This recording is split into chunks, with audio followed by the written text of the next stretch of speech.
go? Yeah, like I said, the phrase had already been used, and I was kind of shocked to find that out. But then I was like, well, man, it's the world. I mean, it's only so many words.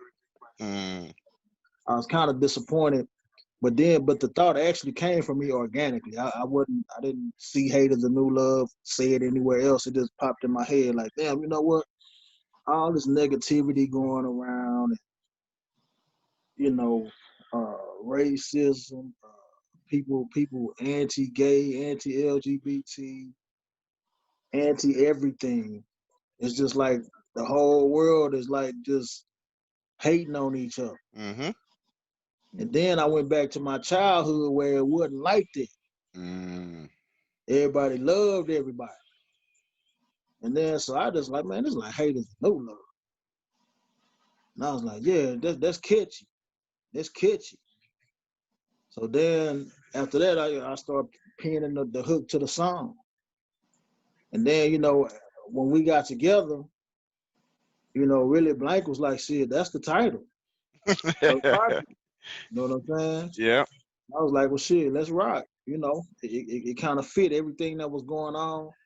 It was just, the stars aligned, and that's what it was. And it wasn't even no second guessing. Hey, okay, that's it. Let's rock. Mm. And then, the single came out. The single was real dope. The single was the first song that we done. So that it kind of all just merged together. Like, yeah, it felt right. It was meant to happen. It was planned. Right. Exactly. Okay. And so far, what has been I know I'm jumping because I want to get back into some more detail, but what's been the response, or what's everyone's been saying about that there? Oh They man, love the Klan. they They love it. love the record. All our fans, came back out the woodworks and, respecting that Wreckless Klan, and, we ain't want to let them down. Right. We kind of knew that we had to follow up blowing up the scene, and the fact that we 20 some odd years without a Reckless Klan record, we knew we had to. Mm-hmm. That was just understood. That was understood by all three of us from the jump. Just the competitiveness in all three of us, and the detail, the quality, and the pride about our names and our music. We had to do one better than blowing up the scene. There was no choice. I think if we would have put this album together, listened to it, and would have been like, man, this ain't doper than blowing up the scene, this album would have never hit the scene. We'll be still in that work. Okay. Real talk. That's So, the truth. so, and then what's crazy? Hey, Black, Pee Wee have you talked to Pee Wee? Pee Wee been praising me every day since then. 3-4 times. That boy texted me, say, man, y'all my new hero. Oh, okay. 666. Yeah. He, Okay, you gave him a CD. yeah, that boy texted me about 2 in the morning. He's like, man, y'all niggas is my new heroes, boy. That motherfucker sad. Yeah, I had gave a couple of other guys, and the next day, the guy came and told me, man, your album, the day before the video shoot, I saw them dudes. And I, Right. same as you did, I passed out a half a box, damn near half a box out there. Yeah. But he came to me, he said, man, he just started naming the numbers off. Man, I like 2, 7, 8, 9, 10, and so and so. Yo. But he said, but number 10, the best song on the record. I was like, what that is? Most hated? I think that's the one Solo did. What's number 10 on the album? I don't have one in front of me. I just know the songs. For sure. You know what I'm saying? Yeah, So but you put them in they was order at feeling the end that of the shit. project. You know what I'm saying? You put them in song order at the end of the project. So Yeah. I couldn't tell you the order of no album I ever done. But I'm just saying that's how he came. He probably didn't know the songs, but he had them numbers, goddamn it. He started off with 2. I like 2. I think 10 is I think it's most hated. It's Now you gonna make me get up and go get it. nah, because you know what? Because Brim favorite song was 10. It's Ice Lord on the hook. Hold us down.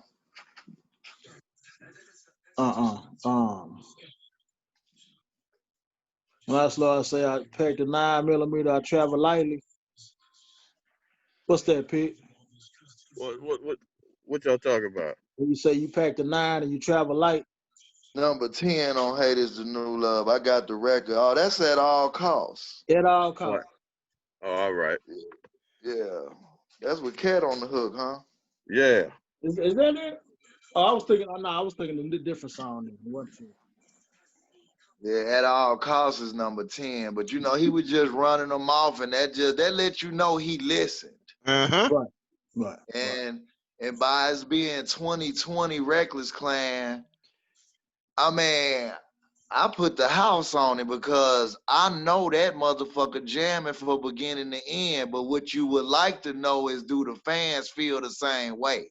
Right. You know what I mean? And dude, they go to running them songs off, and that make you feel proud. That Right. you know what I mean? Like, the music is epic. You know, the tracks we picked. Hey, You know, who is the main producers for the for Haters and You Love? Did Dope do anything? Dopey? Dope didn't do nothing. We used a couple different producers. We got about 4 different producers on the record. Okay. You know what I mean? Sean solo, Jameson solo, he did one. Mike B did one. 411 Meltdown Productions did one. Ice Lord produced 2 of them himself. Okay. Hey, so solo. We talking about solo from Rickshaw. So not solo. Did solo be not? Well, you know, he did a bunch of stuff for them, but you know, solo from ESG, all them songs, you know, the songs. Yeah. Oh shit. Okay. Yeah. But you know, can't forget Ice Lord. I don't know if this is his production debut, but he had some jammers on there too. Yeah, Ice Lord produced 2 tracks. Just to highlight, he multi-talented like that. Yeah, real talk. And Bionic produced about 3 tracks. I don't want to miss nobody. Beast Beats produced Hate Is the New Love. Yeah. You know, that's Jarvis. Jarvis did work with Future, Lil Wayne, Chris Brown. He one of the ones that don't really be on the scene capping and these big cars and shit like that. He got a family, but he got songs on Future album. Chris Brown, you know, Lil Wayne. So he doing this thing behind the scenes. He putting in that work. Handling his business. So Pee Wee say the Wreckless Klan, my new heroes, bro. Y'all boys jamming. Already. He said he like Haters of New Love, BOS, at all costs, Fall on Your Back, Smoking the City, There for You, that's the Everyday. Then he said really all of them, man, they all bangers. Folk Hero, can't forget Folk Hero. I thought of his name when you said BOS. That's another producer, Folk Hero. Right. My homie AL, you know what I mean? And he did a lot of tracks for people like Bushwick, all the Screwed Up Clique. He did tracks for you know, a lot of artists too, man. So shout out to all our producers, man. We love y'all. That shit was fire. Definitely. Just like Folk Hero down for the solo project too. So real talk. Real talk. That boy something else too though. Him and Solo already locked down. Hey, so Lord, so is for that production that you did for those 2 tracks, is that the first time you've kind of did your own production thing, or did you do anything like that on your first? First Night of Slinging I did. Okay. The very first song that that they heard I did. Yeah. Oh yeah. Yeah, I've been producing, man. Okay. So all right then. So what were you saying about you got a new album coming out, right? Or are we in the works? Yeah. Yes, sir. Yeah, I just dropped one Southern Gator. Got 18 songs on it, but I'm working on another one. You know, we stay working. So what year was that then, sibling? That Southern Gator, when did that drop? Maybe maybe About a about week ago. yeah, exactly. Maybe a week or two ago, exactly. And you're working on on the next album already, sibling. Oh yeah. I got two singles coming out, man. One coming out this week with this Friday with Lil Kiki and Avery Callahan called Everything Good. Ooh, that bitch jamming too. Kiki And I the got Down. yeah, and I got another single gonna drop in about a couple of weeks. It's a New Orleans bounce song, you know. So I did it for the for the hometown, for the home state. Yay. Yay. You know what I'm saying? So yeah, we working, man. We busy. We just did that Slip It to a Coma video the weekend past Saturday. Yeah, I saw Man, some of them, some staying busy. snippets, some highlights on Kate Reno's YouTube. Already. Ah, oh yeah. Staying busy, man. Staying working. For shitty. Okay, okay. So and so KO blank, you ain't trying to mess with no production. You just doing the pen. Nah, man, I stay in my lane. That's something. That's something. I ain't built for production. You know what I'm saying? I like the cats where I can say what's going on in my head and they can do it. Mm, Right. Ah, Yeah. for sure. I hear that. I hear that. So I'm really not with the production either, but I am into, trying to run the studio. I like to make money so I could turn the equipment on and I could record people and stuff like that. But I never really had the interest of trying to make a beat of music myself. So that ain't my lane either. I hear that. I hear that. And okay, feature wise, do we go heavy on the features for this project, or are we kind of light? Which We project? kept it at a minimum. We kept it at a minimum because we the features. We Right. all solo artists, and when Wreckless Klan come together, it's already three of us. You know what I Mm-hmm. mean? Mm-hmm. Right. But we do have features. K Reno on the record, Of Lil course. Flea Street Military on the Yay. record, Klondike Cat on the record, Yay. Avery on the record, 20 to Life on the record. Yay. Um, Renetta Spencer on the record, Ronnie Spencer on the record. He actually Whoa. sung on Hate Is the New Love. That's boy Spencer jamming, mine. Man, Yes, that's sir. right. Did I miss anybody, y'all? Nah, that's everybody. Yeah, it really that's wasn't a everybody. bunch of people on the record, but we had to go get a couple of our peers, you know what I mean? Okay. Okay. So slip into a coma. Did we not do a whole SPC thing for this? Like you've been doing on your solos?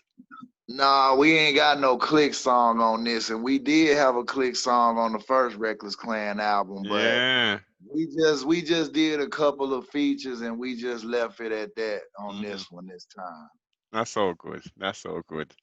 And what was it like coming together? Not so much. Well, yeah, coming back together after so long of a period to create this work, this masterpiece. I'm gonna say Ice Lord put the key in my back. I mean, Ice Lord been fucking with me about the Klan about a year before we even started doing it. He been on my ass about it. You know what I mean? And that last time he never stopped. He might mention it. We don't talk about it no more, but he never. And then Ice Lord was in the studio. Like he was in the studio just recording shit. Maybe some of these records he just dropped. He in the studio all the time. Right.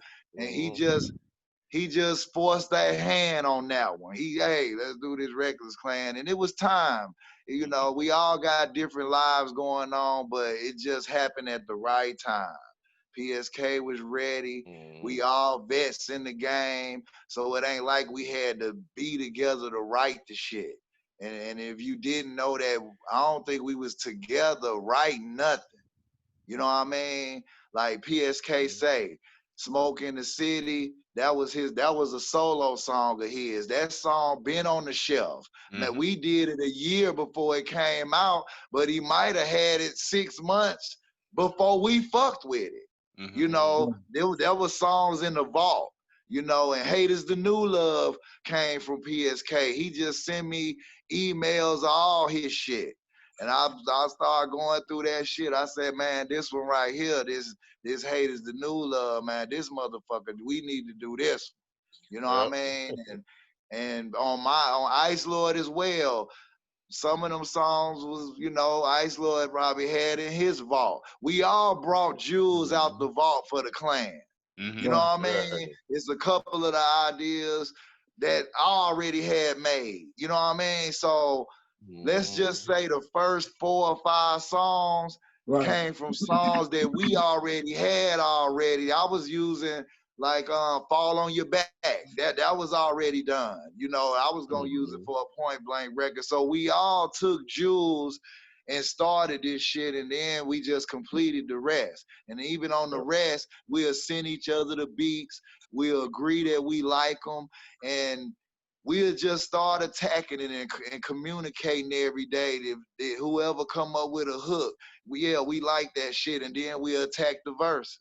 You know what I mean? And we hold each other accountable on the verses. So, you know, that's how that record came out. We booked the studio time. Some of the times we was together, some of the times we wasn't, because we all bosses and we go in there and handle business. If I ain't in there, I know they finna handle that shit. If PSK ain't in there, he know we finna handle that shit. He know PSK will let us mix his verses, because we know him. You know what I mean? We know how each other should sound, so we might tweak it a little bit. Yeah, do this or do that, but for the most part, when we go in there to handle shit, we all can take responsibility at driving the wheel when it come to doing it, and we trust each other to do it. Facts. Already. All right.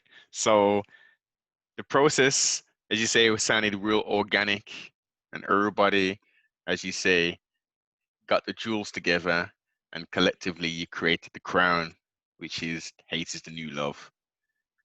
Yes, Real sir. talk. This Yep. year, this year is available worldwide, right? So how All did digital platforms. if for some of the old school cats like myself who want the physical copies, what is the best way to get hold of these CDs, Mike? Any one of them. If you're on social media, you can hit up PSK, you can hit up Point Blank, you can hit up Ice Lord, any one of us to get the album. It don't matter, just hit one of us up. I have a website, ogpointblank.com, that I got my whole catalog on, merchandise and everything. So you could go to ogpointblank.com, but you could go to PSK, you could catch me online, you can catch Ice Lord, and both of them will have websites up soon, and Right. you'll have that. But you know, that's how you get it. Okay. So I know what you've been doing, Blank. You know what I mean? We've been building offline and all that there. But to Lord and K, 2020, what's the deals now, man? How has this been how you been coping, and how has it affected you, this pandemic thing?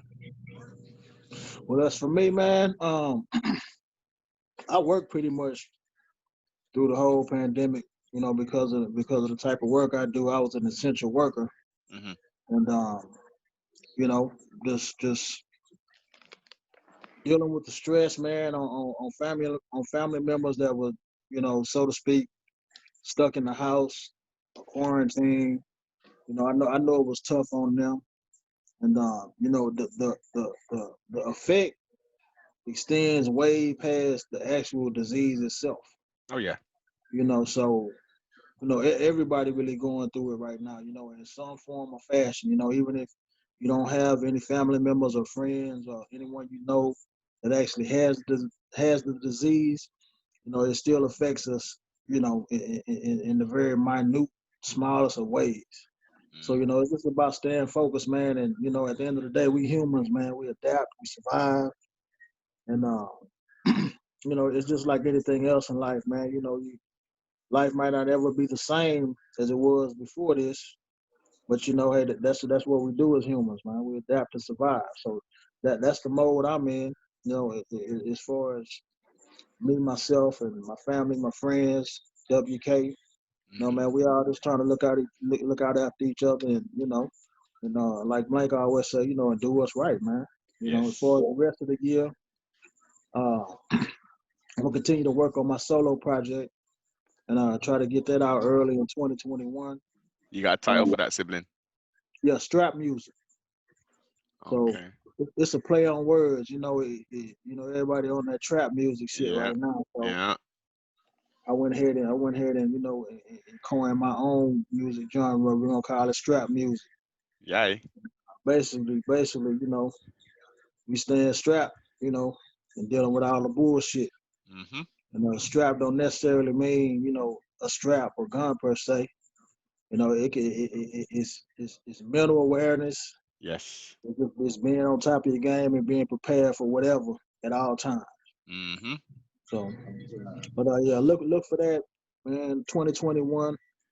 I already started doing some recording, and so that's where my head at right now, man. As far as 2020, everybody keep, should stay positive, man, and keep digging in and keep your goals in front of you. Yeah. And what about you, Lord? Same thing here, man. Just following the guidelines. I mean, I done had some personal family members affected by it, Damn. My mom, my mom, some older relatives, I done had maybe about 2 or 3 great aunties that done passed from COVID. Oh man, sorry to hear that, sibling. Rise in paradise, man. Rise in paradise. Yeah, my dad, he was exposed. I got a little brother, Eric. He worked at Ashland Hospital in New Orleans. He was exposed, so they had to do their quarantine thing. So I had some family members affected. Real close immediate family members affected by it. But you just try to follow the guidelines, man, and be safe and be careful. Mask up, wash your hands, do everything you can to, to stay clean and not contract and stay, not catch it. Definite. So so what is everybody doing in regards to, as we're talking on and we're building on now, personal responsibility and stuff? What are we all doing in regards to boosting our own immune system and keeping ourselves right? Apart from the, as you say, the guidelines and wear masks and wash your hands. Outside of wearing masks, I'm pretty sure all the siblings, them, after you go to the restroom, you all wash your hands anyway. And when you're buying produce from the store, you're washing cans and all that there, you know what I mean? So outside that, go on. Let me say this. Like for the most part, man, like black people are clean anyway. You heard? We grew up like, man, you couldn't, we grew up with like aunts and grandmas like that would listen for the fucking sink water when you use the restroom. You come out that motherfucking restroom, did you wash your hands? Lying like a motherfucker. Yeah, I ain't hear no water. and I mean, and my fiance, man, like we had months and months of toilet paper and Lysol and disinfectant. We had all that shit anyway. So we didn't have to run to the stores and hoard all that shit. We already had it. So as far as the cleanliness aspect of it, and the disinfecting aspect of it, and taking care of yourself inside our own dwelling, inside our own homes, I think we pretty much all was already on top of that. Like Blank, one of the cleanest motherfuckers I know. That nigga COD. You can't. I had nights where I stayed with Blank. You know what I'm saying? You can't leave candy bar papers on the coffee table. That type of shit. You know what I'm saying? You can't do that shit. You can't sit shit on the coffee table without no coaster. You can't do that shit at Blank House.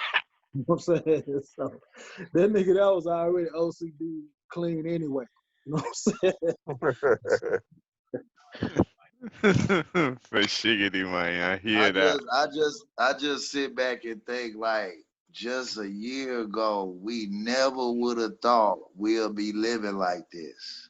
We Right. had never Mhm. thought that we gotta be 6 feet social distance, mask on, and this the way of life now. Like PSK say, who this Mhm. disease done came. This might be the way of life right now. Right. Even when the vaccine come, this the way of life. Okay. You know Hey, what I mean? hey, yo, let me ask y'all a question, and I'm gonna build it everybody offline about this here.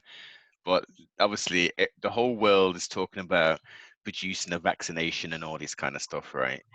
So let's not put a time frame on it, but let's say at some point they say, okay, we've got a vaccination for this thing. Is everybody prepared to take the thing? No, I'm not taking that shit. Hell I ain't nah. taking that shit either. Now I'm gonna Okay, just say it like this. Mhm.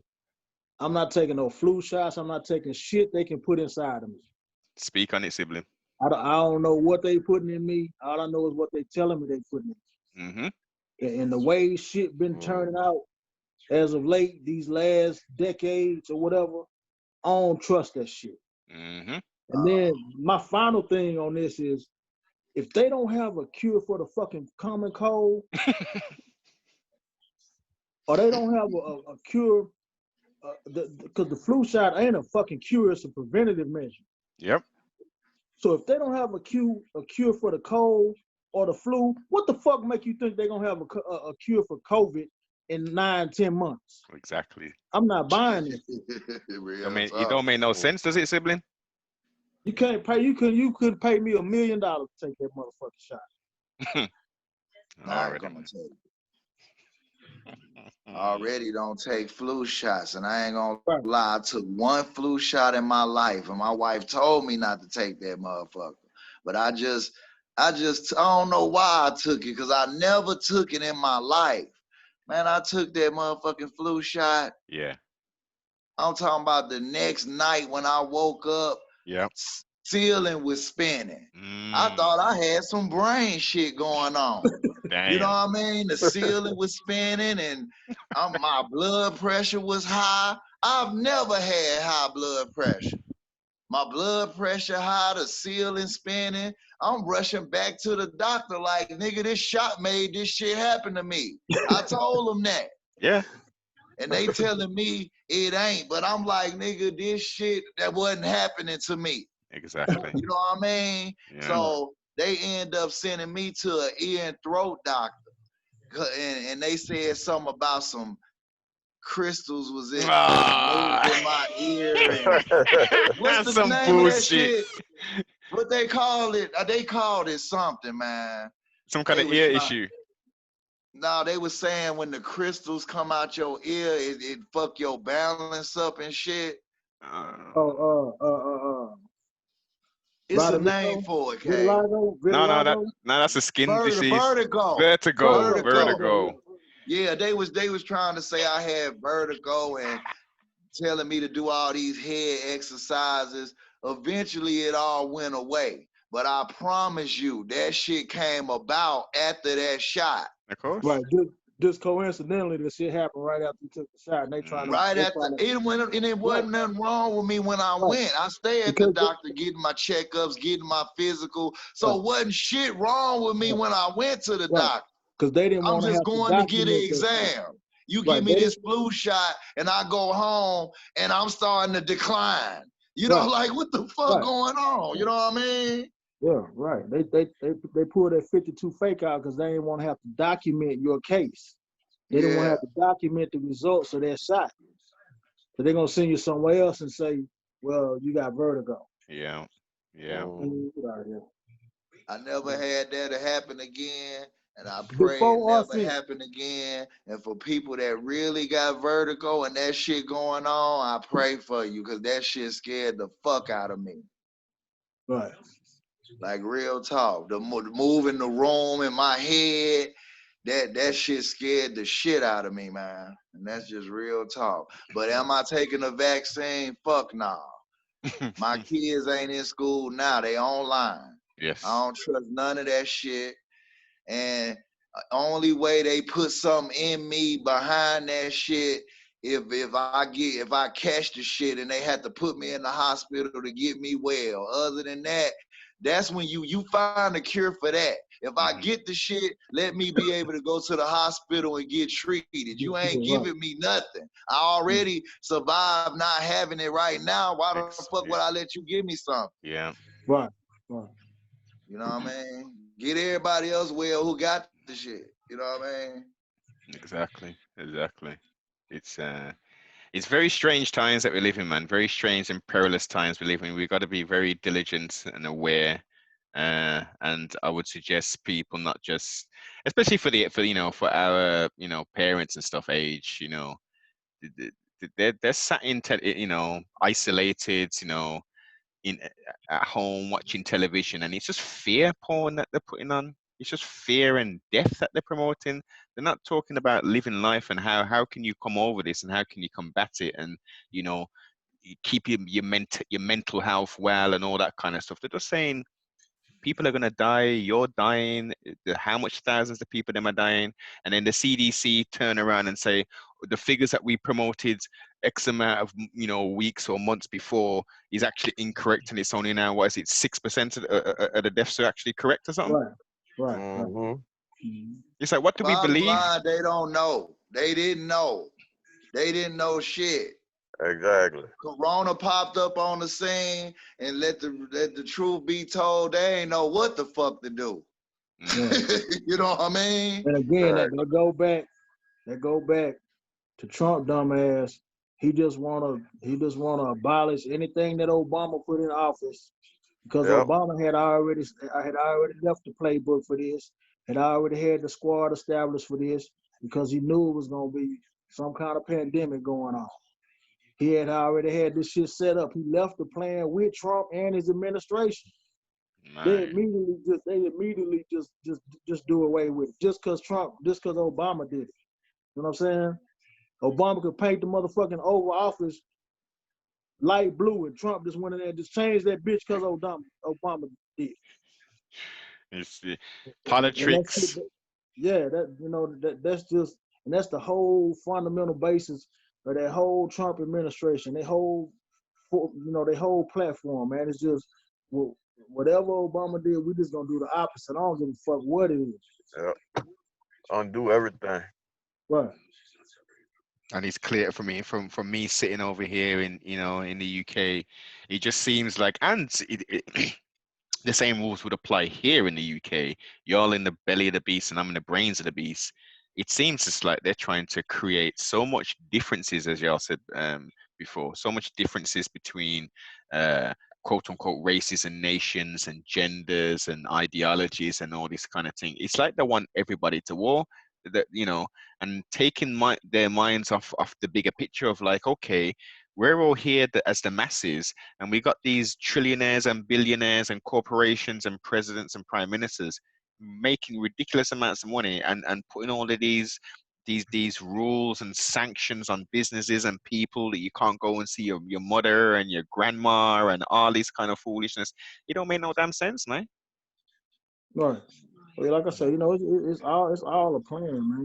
We gotta wake up to the playbook, man.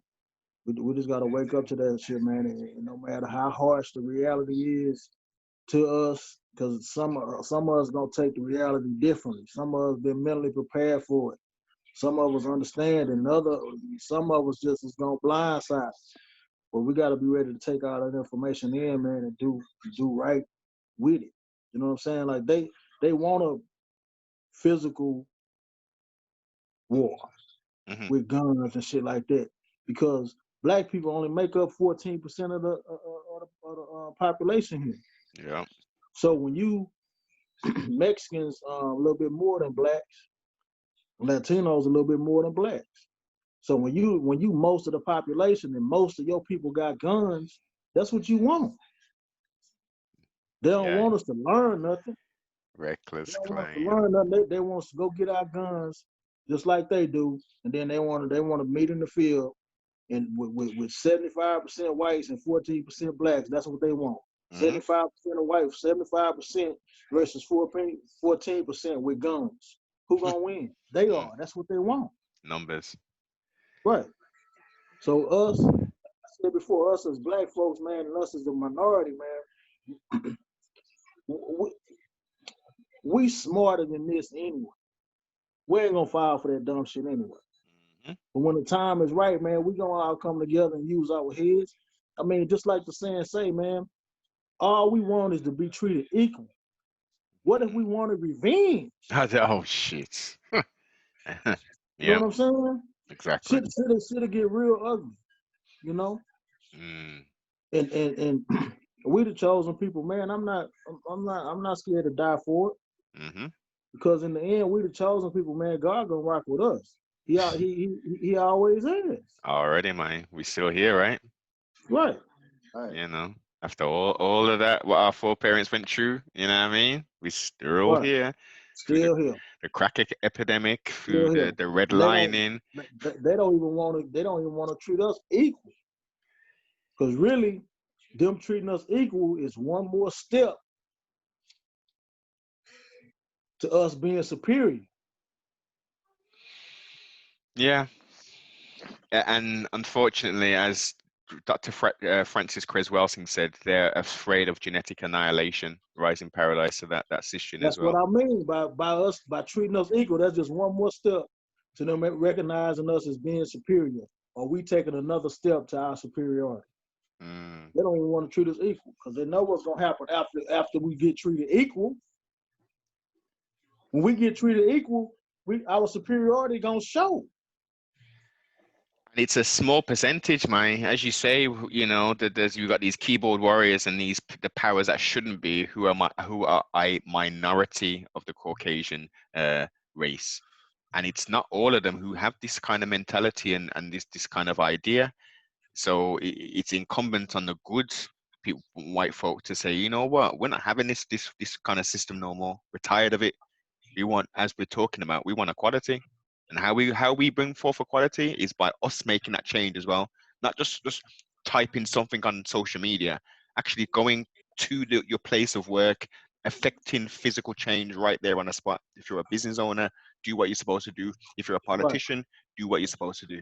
That's what we're right, talking about. right. And I will go out and say, my man, a bunch of my white friends. I ended up when I moved from South Park, I went to a white high school, and a bunch of my white friends they've shown their colors, and a few of them, you know what I'm saying, have recognized what was going on. I do appreciate that. Hmm. And but like you said, they have to educate their own, Yes. and really they losing out by being ignorant, cause they ain't teaching their kids nothing different. They ain't teaching their kids the truth. So really, as a whole, as a culture, they losing because they setting their kids up for the same bullshit. Mm. And they don't understand that, man. They think everything they do is right, everything we do is wrong, man. And like I said earlier, it's whatever with me at this point. It's like, what I'm saying, I'm living for 3 generations of people now. For sure. Lineage, dynasty, Right. a better future, leaving something, Right. leaving a proper estate when you're Right. gone. Right. Look what Blank did. Look what Lord did. Look what PSK did. This is what this man did, and look, this is what they left. It's Right. legacy time is what we're Right. dealing with, man. Not right now money. Right. And we could break the chain with it. Like if we do it, our son's gonna see what we did and they gonna do it. My grandson gonna see what his daddy did and he gonna do it. Hmm. We breaking the chain right now. You know what I'm saying? Breaking the habits, breaking it all right now. And you know what I'm saying? It's about what was left before you. You know what I'm saying? My grandfather them, they was in the time